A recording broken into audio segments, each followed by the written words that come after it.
Our next presentation is by Dr. Michael Carter, and he's going to give us his views on how we can solve this issue. Well, it's wonderful to be here, and thanks very much for this, this invitation.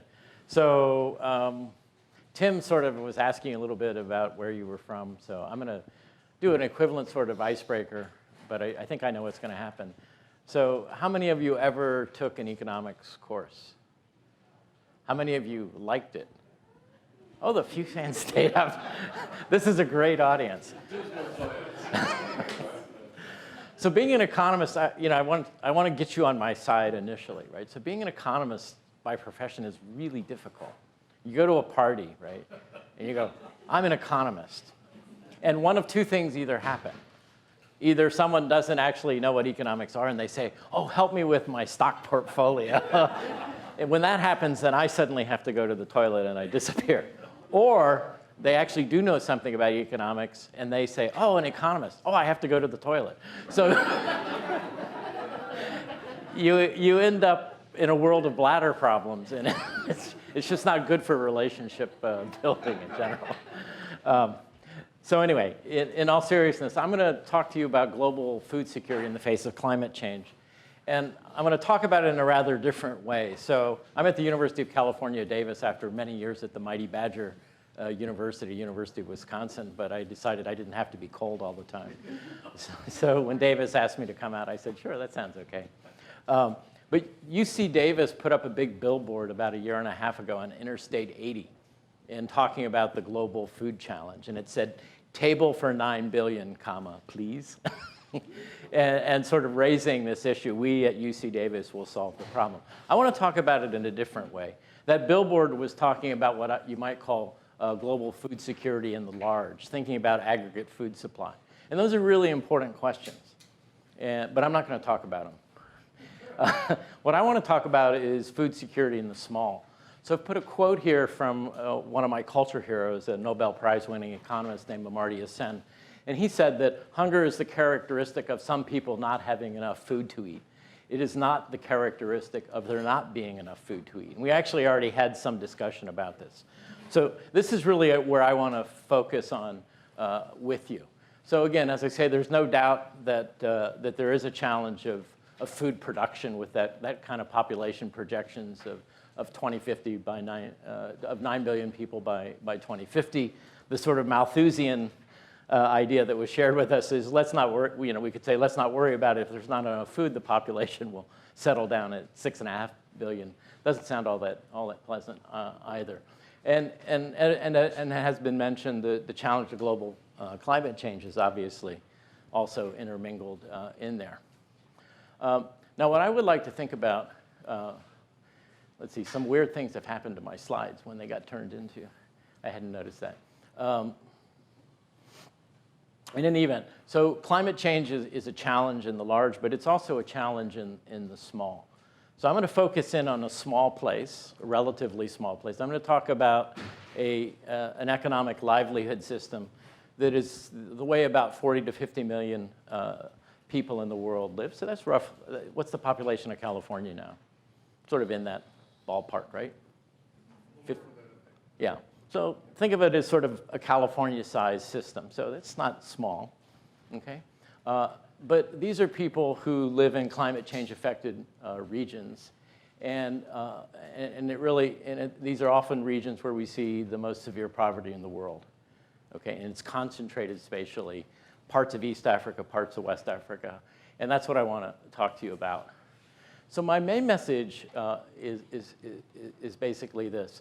That often when we see this kind of severe food insecurity, when we see this kind of genuine hunger, that we often react to it and we say, we used to see pictures of what some people now call poverty porn.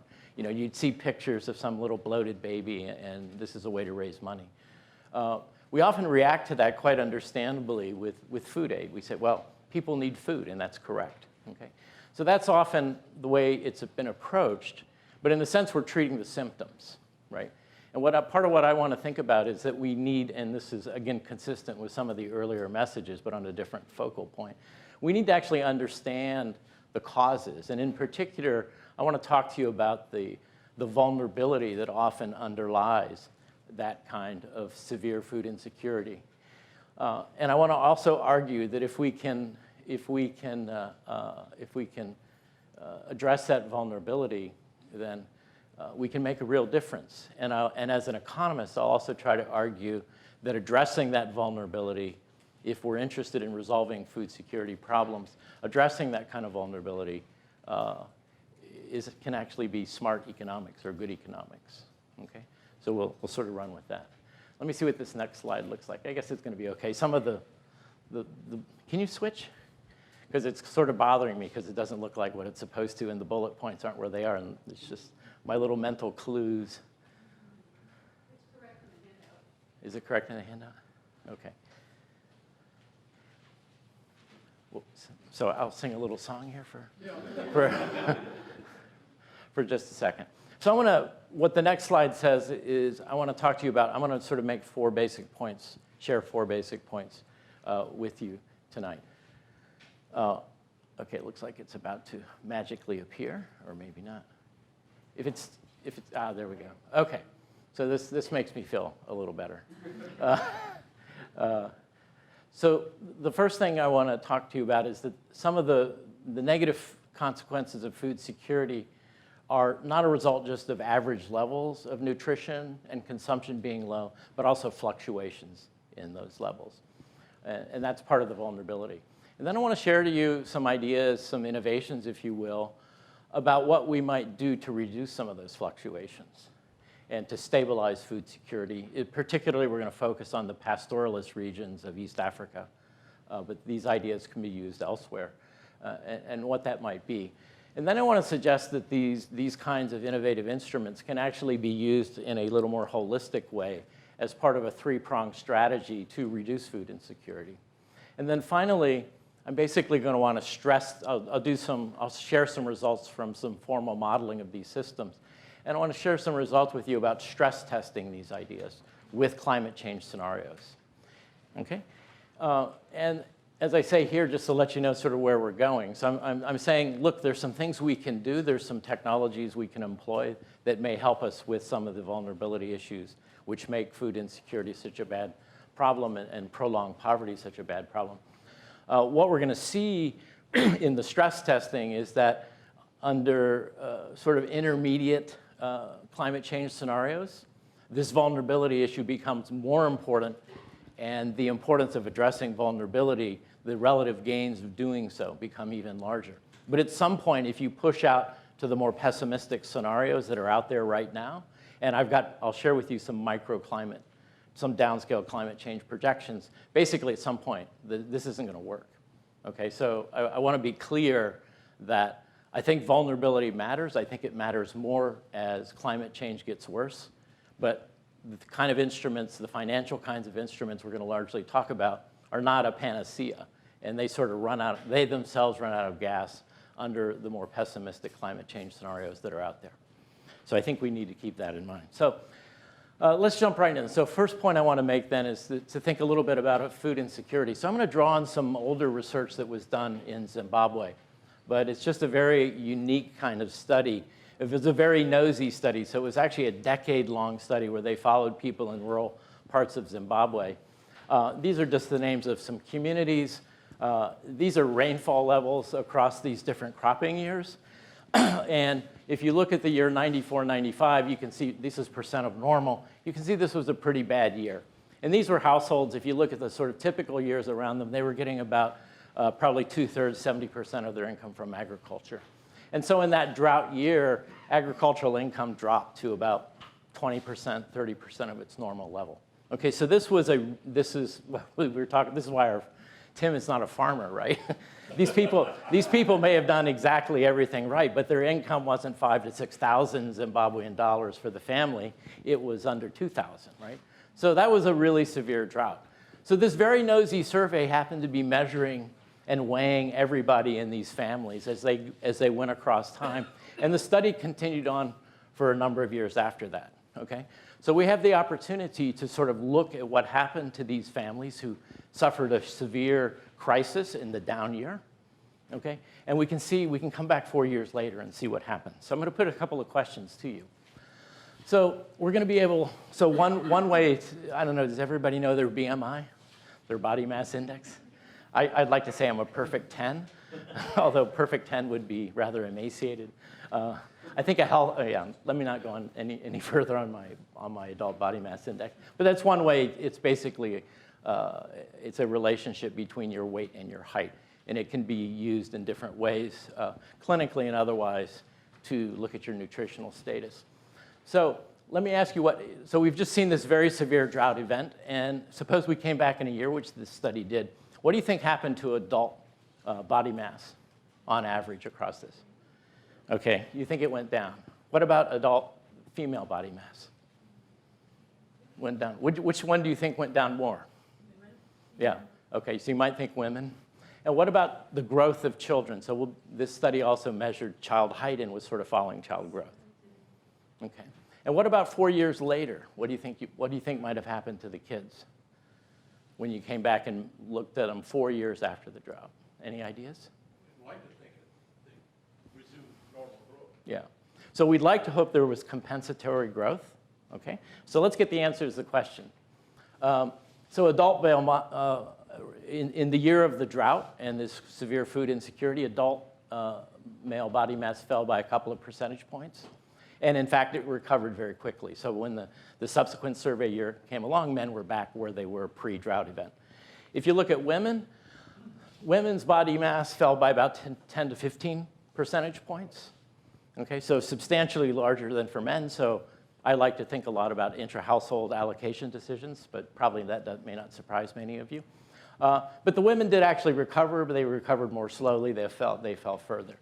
And what about the growth of children? If you look at the growth of children, then kids were sort of growing on a normal growth trajectory, right? But during the drought year, the growth stopped pretty much. Okay? 4 years after the drought, if we look at kids over 4 years old, they'd actually done what you sort of said we'd hope. They actually tended to catch back up. So they were on a growth trajectory like this. It sort of flattened out, but then they sort of largely seemed to catch up. If you look at younger children, it didn't happen. Okay, so the younger children were on their growth trajectory, sort of flattened out. And they started to grow again, but they never caught up.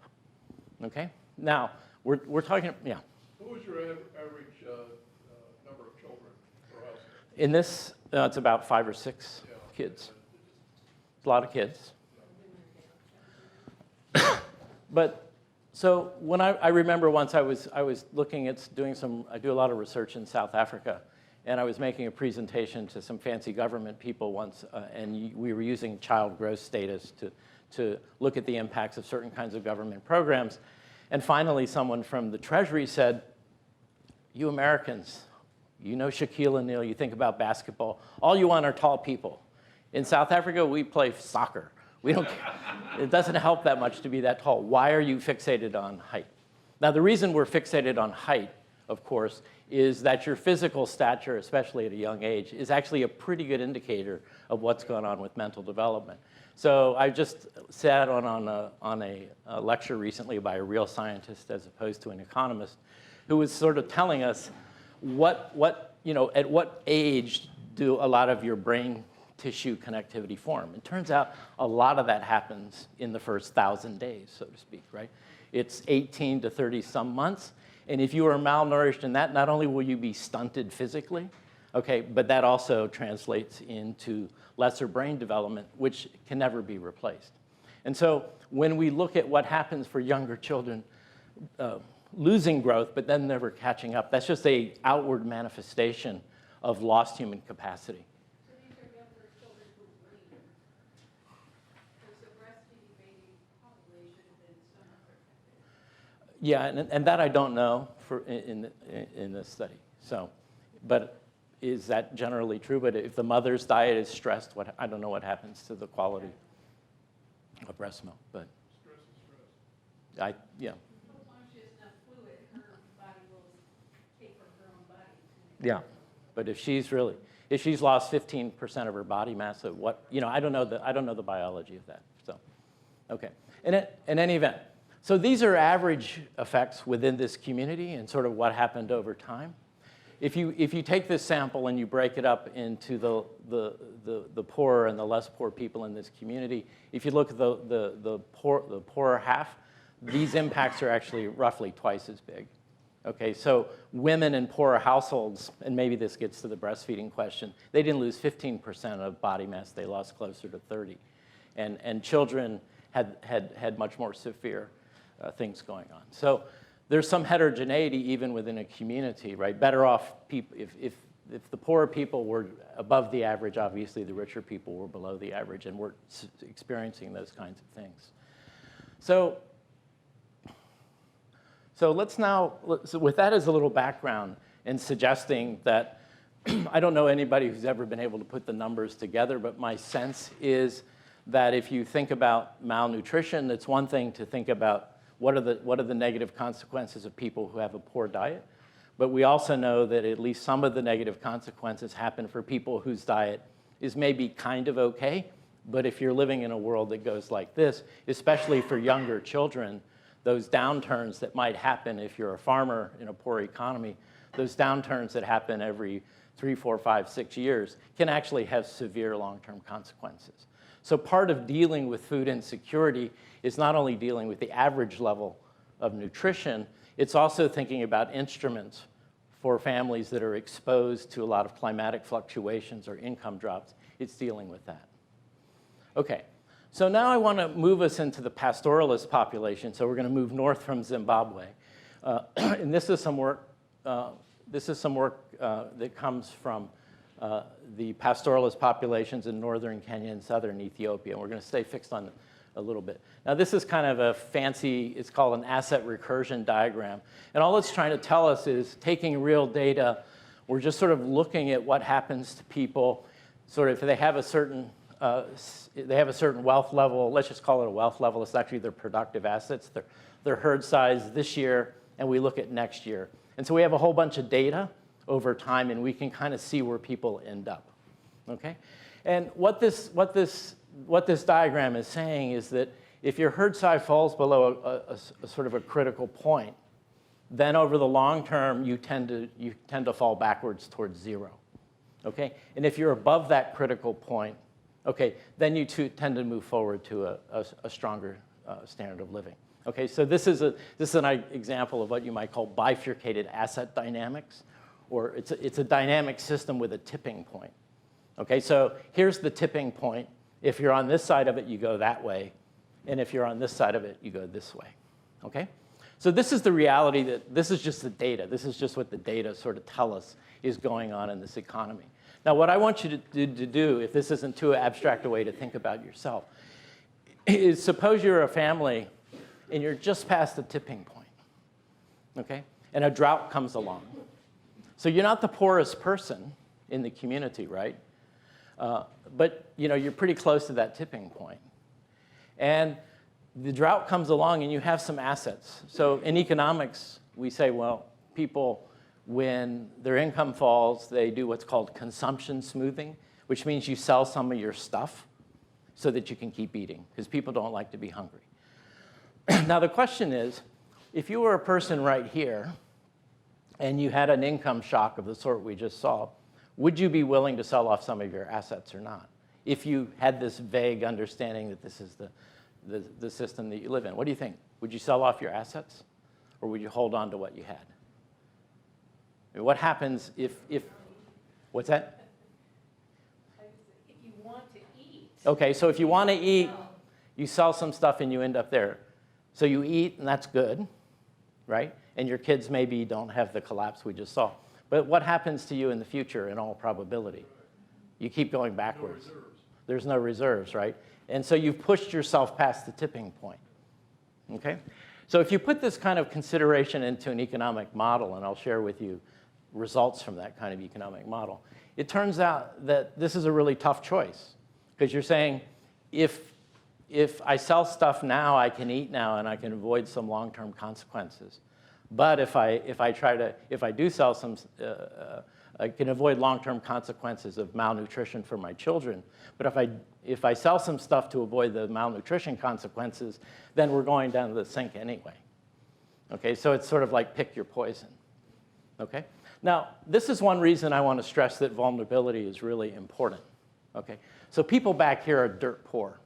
Okay, so we're going to be looking at a part of the world where about 40% of the population is estimated to live on 40 cents a day per person. Okay, so that's nothing, right? It's very little. And yet, and so there's a lot of attention to the people that are living on 40 cents a day, and I understand that, and I think it merits attention. But then we have people up here who aren't dirt poor, but clearly they don't want to become like that, right? And so the kind of choices that they face when their income collapses, it's a really nasty choice, right? And one of the costs of vulnerability is that people like this, in trying to avoid the tipping point, may actually, those younger kids that they might have around at that time, they end up sacrificing sort of the human potential and the future possibility of their children, okay? And it's not because they're mean or terrible, they're just sort of making a trade-off between these two different poisonous events. So the point I want to make to you is that in a world like this, where people are exposed to a lot of drought, creates a lot of vulnerability, and the vulnerability itself sort of can come home to roost in an intermediate term. So in my world, we call that the intergenerational transmission of poverty. That is, or as somebody in South Africa more poetically put it, it can become like poverty that lays eggs, that reproduces itself over time. Okay, so let's hold on to that thought now, and let's think a little bit about risk and chronic poverty, and is there something that we can do about it? So we're going to talk about northern Kenya. So here's a little picture for you, and we're going to think about it. So the households in this area largely live off their animals. Okay, and depending on where they are, they might be camels, or they might be sheep and goats, or they might be cattle. Sort of depending, this is actually quite a large grouping of sheep and goats in this picture. Households face drought, so fairly severe droughts come along pretty frequently. So we're going to look in a moment at a study that, quote, took advantage of a 2011 drought in the Horn of Africa. And people in this area lost roughly 50% of their productive assets. Okay, so think of yourself being a farmer who depends on livestock, and over the course of 2 months, you lose half of everything you've got. Some people had worse and some people not so bad, right? So this is really severe exposure to a drought, and especially, and on top of that, you kind of understand that you live in a system with a tipping point. And so when those drought events come along, right, you face these choices we've already mentioned. You've lost income, you've lost animals, your family's hungry, so what do you do? So you can sell off remaining livestock, typically at very low prices. So people don't. So by the way, somebody who's really poor, who has animals, doesn't have a barbecue when they're hungry. They sell the animal and buy cheaper sources of calories, right? But in this area of the world, historically, in a drought period, livestock prices fall by about half. So that means if you could have sold one goat to buy enough food for your family, in the middle of a drought, you've got to sell two. And then if you want to rebuild your herd, the price is back to what it is, right? So you're always selling cheap and buying dear, which is, of course, not I did learn that. That's the one financial thing I can say when I'm at the parties, right? But, you know, buy low, sell high. But unfortunately, in this kind of situation, it's exactly the opposite. So that's one choice, right, is selling off remaining livestock. But if you're worried about a tipping point, that's not such a good idea. The other thing is, and what a lot of people do, as we'll see in a moment, poor people in particular will do, is they say, we're not going to sell off any more assets. And sorry, everybody in the family, you know, we're going to eat once a day, or maybe once every 2 days, okay? And that's a really hard choice to make. But as we've already seen, we know from human nutrition and biology that is, you know, the people that sort of bear the biggest and longest term cost of that are actually the most vulnerable people and the youngest kids in the household, okay? So it's a really sort of nasty thing. And so in the end, I would say, you know, as I said before, this is like picking your poison. These are both really costly coping strategies, right? You can sell stuff off, which puts your future livelihood at risk, or you really tighten up your belt. You try to hold on to what you have with the hope of recovering in the future. But you know in doing that that you're sacrificing the future of your children, okay? Or some of their potential. Okay, so how do you deal with a situation like that? So as I've mentioned already, the typical kind of response that we've seen is emergency food aid. So the US spends a lot of money, spends a lot of our money maybe not as much as some of us think they should, but certainly spends a lot of money on emergency food aid. And there's a whole former student of mine wrote a book on what he calls the iron triangle. So if we want to talk about politics of food aid, that's another issue of like who really benefits from that. But leaving that aside for the moment, a lot of money is spent, and it's probably not spent in a very cost-effective way because the politics are you want to make sure the grain silos in the upper Midwest do well and American shipping companies do well. But that's a response, okay? Now, in these pastoralist regions of northern Kenya, the government said, you know, we have these emergency food aid appeals, and they seem to happen like pretty frequently. And in some sense, they're not an emergency, it's like a regular event. So they said, maybe what we should do is just regularize this. And instead of having an emergency food appeal, simply recognize there's just a ton of people out there living on 40 cents a day or less. And those people really can't adequately take care of their families. So the government of Kenya, with the support of the government of the UK, launched what's called a cash transfer scheme, where families that were mean tested to be really poor were given a regular cash transfer of about $15 for a family for a month. And that was decided that was going to be enough to allow people to kind of stabilize and lift up the nutritional status for them and their kids. Okay, so that's clear, but notice what that's doing, right? That's kind of putting a Band-Aid on the problem, right? The problem is you've got a bunch of people that have collapsed into basically a position of economic non-viability. And so you can keep sending them $15 a month. But the question is, what are the system dynamics? How did those people get into that situation? And is there actually a better kind of policy tool out there? So when we started the work I'm going to be describing to you, we actually went, the British government is wonderful, right? In Nairobi, they have something called the High Commission. And I thought this, since we were talking about marijuana growers, I thought when I said, oh, I was invited to the High Commission, I thought Bob Marley was going to be there or something, you know? But it turns out it was a bunch of very serious British people.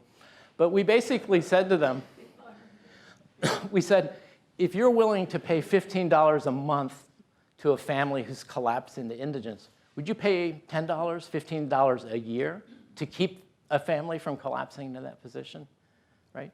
And we sort of made up some numbers because we hadn't done all the analysis yet. We said, you know, we think we can save you money, right?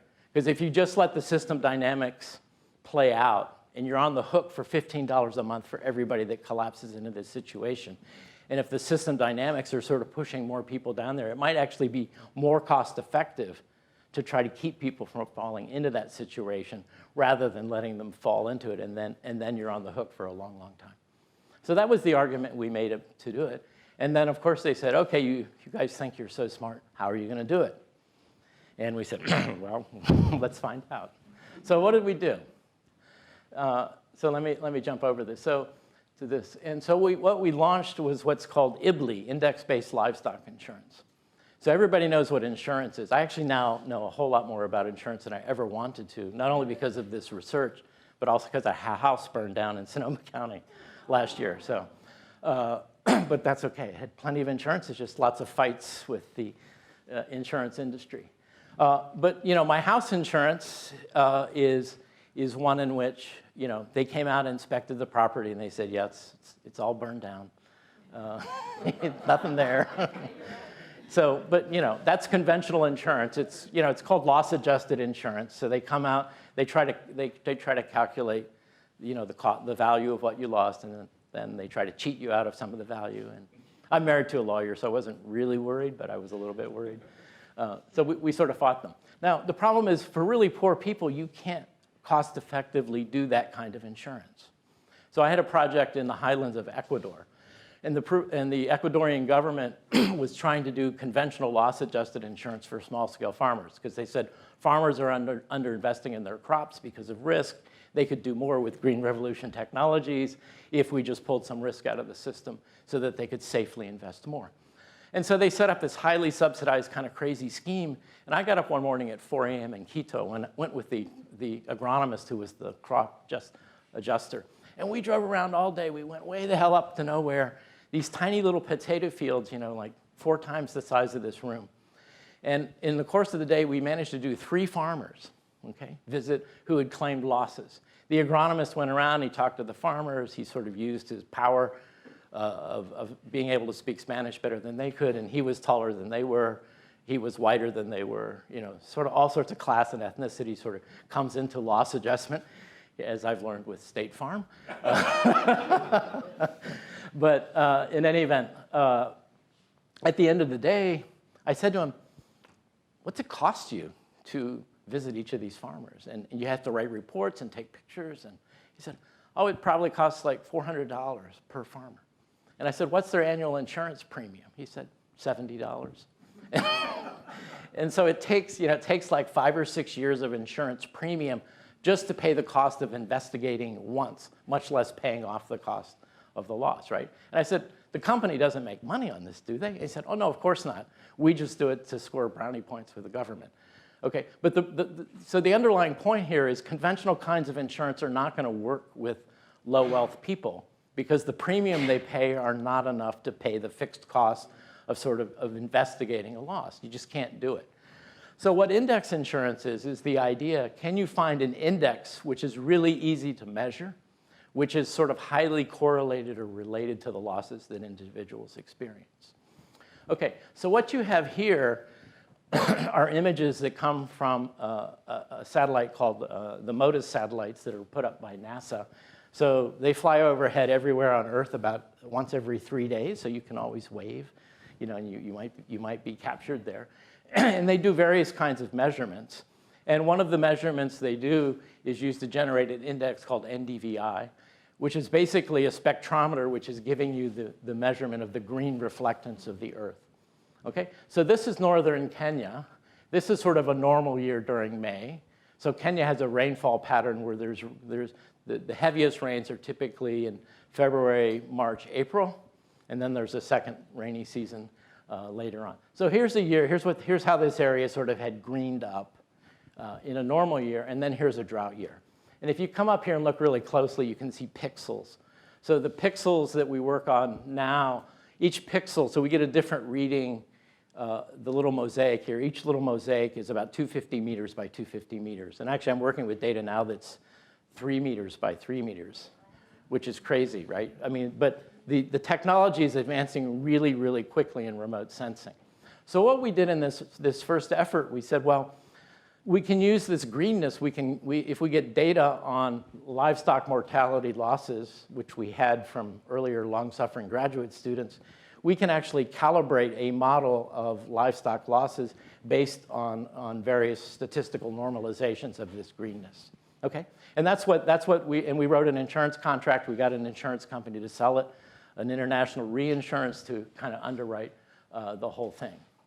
And so that's how the thing works, right? So it's called index-based livestock insurance. The thing, satellites fly over, we record it, and then payouts are made based on what the satellite sees, what the normalized measure is. We do all sorts of stuff for training efforts. So this is the way I feel. Twice in my life, I've had to talk to an insurance agent who was trying to sell me life insurance. This is how I felt. This guy's going, oh my God. But this is universal body language. This guy's being told about insurance, and he sort of wishes he were somewhere else. But it's actually it's a really exciting area. I mean, we talked a little bit earlier about mobile phones. I mean, when we first went into this area of northern Kenya, there was a rock, which was like right about here by the town of Marsabit. And if you went up on the rock and had a cell phone and held it up, you could get a signal. Otherwise, you couldn't. Now, like just about everybody here either has a cell phone or somebody else in their family, or certainly a neighbor does. And one of the things that's really driving down costs is when payments were first made under this, the insurance company drove around and gave checks, and they had to find people, right? Because these people are nomadic, and so you have to figure out where they are and track them down and give them their money. Now, Kenya is sort of at the forefront of electronic monies, right? They have something called M-Pesa. So they just click a button and ding, there's the money, okay? So there's a lot of interesting juxtaposition here of super high tech and super low tech. But the idea was, can this actually be an effective way to change the way people cope with risk? Okay, so we set this up originally as an experiment. Okay, so we had some areas where well, we had some places where people were randomly given some encouragements to buy the insurance and other places not. It's simplest rather than bore, because I'm not going to bore you with the statistics or as little as I can. But just think of it as like a standard clinical trial. So you've got a blood pressure pill, so you give it to some people and other people get a placebo. In this case, there's no placebo, but you've randomly selected part of the population to get insurance and some not, right? And then by comparing what happens with those two groups of people, then you can unpack the effects or the cause, if you will, of insurance for families. So we started this work in 2009-10. In the 2011 year, it was really quite a terrible year on the Horn of Africa. So that's when average mortality losses were about 50% for the families where we were. And here's a way of looking at it. So this is the average level of NDVI, sort of across the months of the year. And then this blue line that's going along here, that's just showing what was actually happening, what the satellite was telling us. So you can see 2010 was actually not a bad year. So the Earth was greener than normal in some of the key months. So there had been fairly decent rains. But then as we got towards the end of 2011, there's a second short rainy season here. And then the main rainy season is here. And there was 2 consecutive rainy seasons that failed. Okay? And you can see that because the NDVI starts to collapse. It must have been a little rainstorm here. Okay, but then it went back down. Okay? So what we're seeing here is radical departures from normal levels of greenness, which of course means all those little animals we saw before don't have anything to eat, which means they become weak, they get diseases more easily, and they just die off. Okay? So this is the event that sort of nature handed these families, and it turns out we were in the midst of a long-term study. So we had payments were made under this insurance contract sort of the end of the third quarter of 2011, so roughly October, first couple of weeks of October, people got their money. That also happened to coincide with when we were doing surveys with about 1,000 households in this area. So we were able to look backwards with people. So these were already hard times in quarter 3, right? And quarter 4, eventually things did recover the following year, but people were in really pretty dire straits. And it wasn't going to rain again until we got into this part of the year. So we asked people, we solicited from people to find out how they were coping with the droughts. So this will be the only wall of numbers I'll share with you. But I want to make 2 points. I want to make 2 points with this. So Q3 here means quarter 3, sort of before insurance payments. Q4 means quarter 4 after insurance payments. And we're gonna compare people, poorer people and richer people. And then in a minute, we'll also look at uninsured versus insured people. Okay, so asset smoothing here means that people are dealing with the drought by holding onto the assets they have, protecting their assets, and not eating. So they're down to 1 meal a day or less. Okay, and so if we look at that, you see that in the poorest people in the population, 82% of them have cut way down on the consumption in the third quarter. Richer people, they're not that rich, obviously. Only in quotes, 60% of them are cutting down on meals in order to deal with this drought event across the third quarter. If we look at consumption smoothing again means that you're selling some of your assets off, selling off some of your livestock in order to buy food. And again, you see a strong difference here. The poor people, only 12% of them are selling anything. Now, you might say, well, that's because they're poor and don't have anything to sell. No, they actually do have something to sell, but for the logic we discussed before, they're not so keen to sell it, because if they think they live in a tipping point system, they need to be very careful. And richer people, just 44% of them say, in the third quarter, we're already selling stuff. So the question is, what's the impact of insurance in this situation? Okay, so this is not the correct scientific numbers, but it sort of gives us the idea. If we just contrast insurance and uninsured people, and again, remember, payments were made between quarter 3 and quarter 4. So if we look at people who weren't insured, quarter 3 to quarter 4, their behavior barely changed. Things were lousy in quarter 4, they were lousy in quarter 3. 70% of the people without insurance are still eating once a day, okay, which has all sorts of terrible long-term consequences. The people that were insured, they're not quite the same here, right? But notice that drops in half, okay? And if we come down here to selling off livestock. Q3, between the insured and the uninsured, it's roughly the same, okay? And then after the insurance payment come, the insured people cut way down, drop by 2/3 the amount of livestock sales they're doing. And again, remember, these are distressed sales of livestock. You're getting really lousy prices. Okay, so what we see is two things here. Within this population of fairly poor people, right, we see sort of a mix of strategies. We see some people are dealing with drought by not eating and holding on to what they have. Other people are dealing with it at least partially by selling off some of their stuff so they can at least keep eating. And then when we look at the impact of insurance, right, we see that it actually leads to fairly radical reductions in the reliance on both of these really nasty coping strategies. So giving people a financial instrument, right, that allowed them, I mean, what does insurance moves money through time, right? So what the financial instrument is letting people do, they make a contract, they say, I just keep paying this money, and then when something bad happens, you give me a big block of money. And when people got that big block of money, they used it in a way to reduce their reliance on these really costly coping strategies, which prior to having this financial instrument was really their only choice, right? Because this is a mega drought, right? People help each other as much as they can in a community, but if everybody's gotten clobbered, your ability, unless you've got somebody working in the Middle East or something, which some people do in this area, unless you've got something like that, your ability to help one another is fairly limited. Okay, if we do the statistics a little more carefully than what I just did here, what we can see is that the impact of insurance on average across the whole population in our study is a 61% decrease in livestock sales being caused by insurance, and a kind of modest 12% decrease in meal reduction on average. That's what we see. Now, on the other hand, our sort of theory, and indeed part of my reason for being interested in this topic to begin with, is that we know people are doing different things, right? And as I often tell my students, averages can hide as much as they tell us, right? And so these are average effects, but maybe they don't describe anybody, right?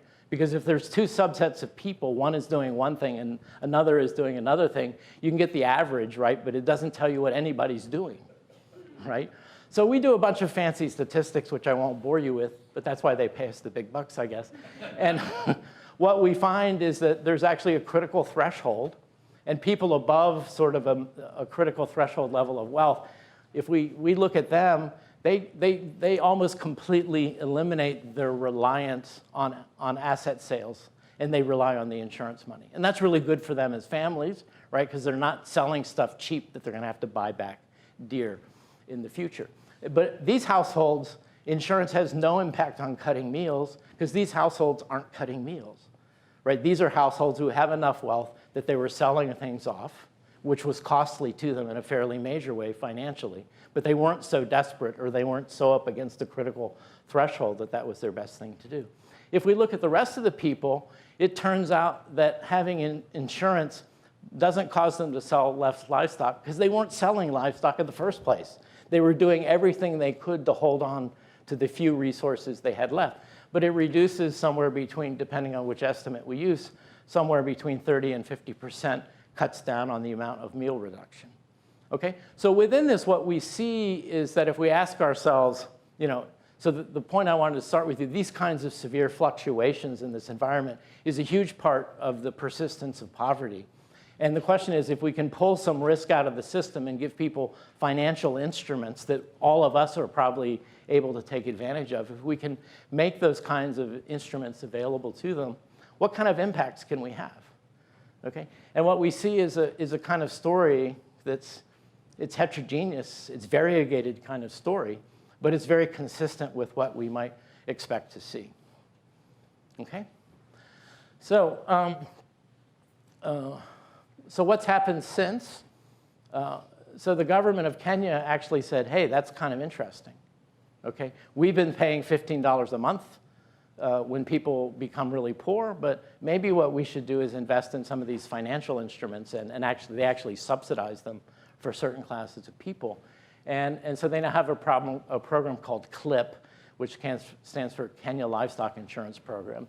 And they also do something called a scalable social protection. So social protection is like, think of it as a welfare payment. So in the case of Kenya, it was called HSNP, Hunger Safety Net Program, and gave people the $15 a month I mentioned. A program is scalable. They used the same kind of index I shared with you.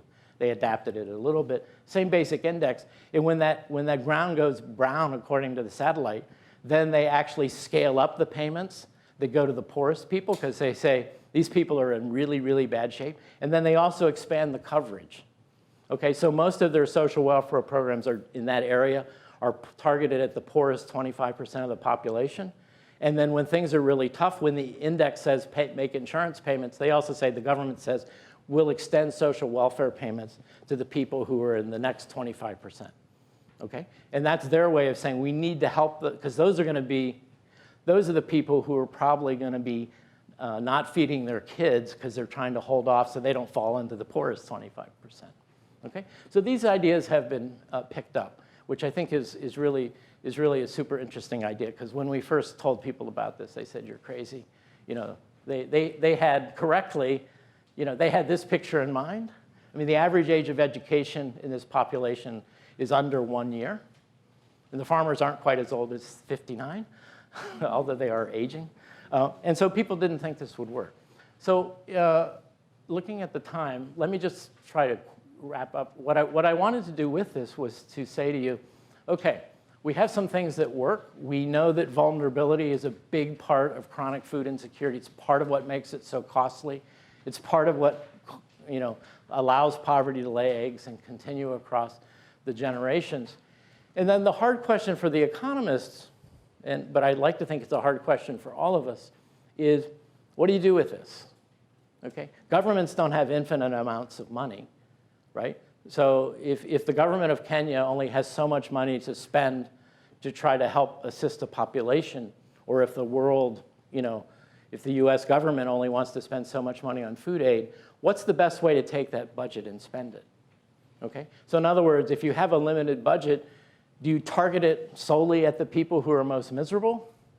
And that's often how we do it, and we sort of think that's the moral way to do it, because the people who are at the bottom are somehow seem to need our help the most. And yet, what the results I would show if I had a little more time, but I think I can summarize them for you, and hopefully we've got the intuition now. If you actually were to take some of that money and say, no, we're not going to spend it on the worst off, we're going to sort of prioritize the vulnerability. Because if we don't prioritize the vulnerability now, some of those vulnerable people under this dynamic system will themselves become poor. Okay? And so the story is here. So this is just a stylized representation of that economy. This is poverty headcount. So the way we do we start off with just under 40% of the population being poor, and then we just turn on a representation of that dynamic system. And I skipped over a math. I was going to make a joke on it.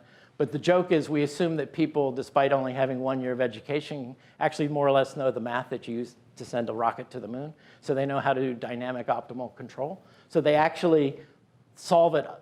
You know, they do the very best thing that's possible, which obviously is not true. But that's what makes this compelling, because if a rocket scientist can't do any better than this, then clearly that's as good as you can do. So what do we see? So what's going on here is if we give the government a budget and say, okay, just give it all to the poorest the way we do now, and we fix the budget so it's initially just enough to kind of barely cover what poor people would need to eat. And then we turn the system on and we let people do their rocket scientist calculations as best they can. And we find out that over time, over sort of years or seasons of this dynamic simulation, the total amount of poverty has actually crept up pretty substantially by about 25%. Okay, it's gone from 40 to about 50%, or 38 to 50%. Okay, so it's crept up. Okay, now the problem is if the government has fixed amount of money, as more and more people become eligible for that $15 a month, there's less money to go around. Okay, and then over here is what's called a poverty gap. That's just another standard use measure. So in our newspapers, we often hear, you know, 20-some percentage, 40% of US children are below the US poverty line, or some kind of horrible number like that. But the other sort of standard measure is called the poverty gap, which is how far below the poverty line is the average poor person. Okay? So this is measuring the poverty gap. And again, let's look at, we can look here at what happens when the government has a program. So this is if the government does, nothing, is this line here. And this is if they take their fixed budget and focus it on poor people exclusively. So what you see is the poverty head count rise up. The poverty gap drops, which is good. But over time, as more and more people become eligible for social transfers because they're completely indigent, the poverty gap actually starts to creep up. And in the end, the government's not making as much of a difference as it might. Okay. Sorry. It's an aquatic creature. It's a non-aquatic water bug. I think it's a roach. Is it? My father had red hair and could impersonate a roach, and it would drive my mother crazy. So that was one of the things. Okay, so let me close off with this trade-off that I want to leave you with. So the question is, what if you reverse priorities and say, we only have so much money, and we're going to heartlessly spend our money first on the vulnerable. And then, after we spend our money on the vulnerable, anything that's left over, we are going to give to the poor. Now, I'm not really advocating that, but it's just I got the idea from watching the TV show MASH. So triage, right? So if you remember what happens, they don't spend medical resources on the people who's like, they're holding onto their head and their guts are falling off because they say, we could spend all day on you and maybe it wouldn't make any difference.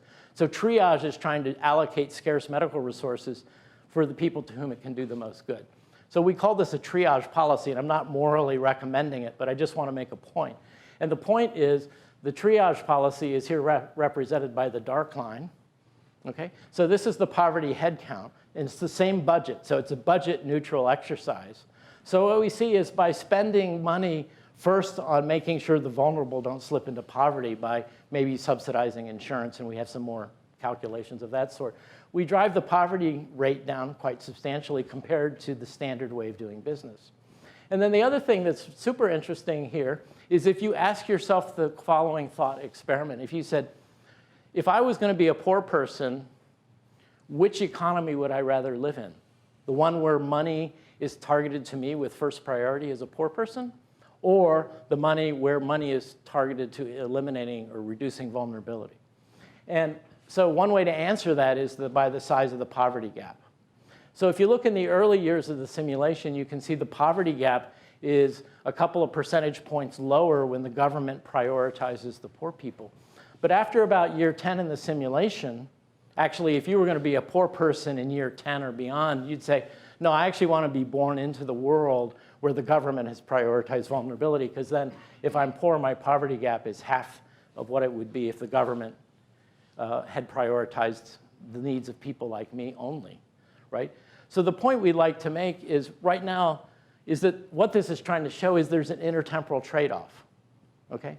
So do we care more about poor people now or poor people a few years from now? And I don't have an answer to that question.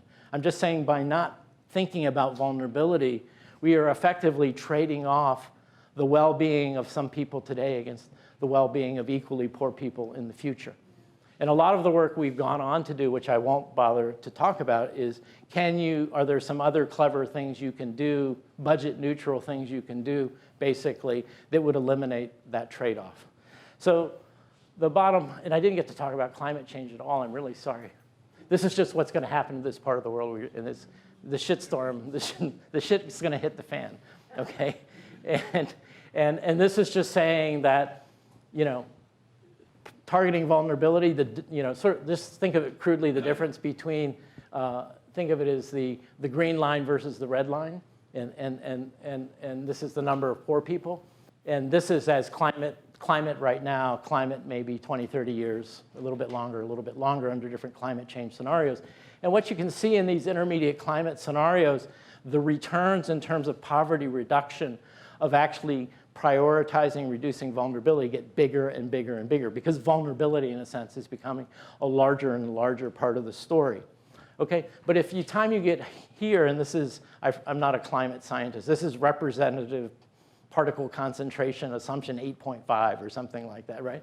By the time we get to this really severe thing, you can see the difference is starting to go away, okay? Because even these financial instruments are getting overwhelmed by an increasingly severe climate, which means an increasingly greater frequency of drought events of the sort that are so devastating in this part of the world. So sort of the policy message I'd like to give and close with is that that vulnerability is part of the story. It's becoming an increasingly important part of the story. I mean, I work with all kinds of farmers, lots of stuff on Norman Borlaug technologies and stuff like that we could talk about, but I chose not to for this evening. But everywhere I go in the world, you know, there aren't any climate change deniers in agriculture, as far as I can tell.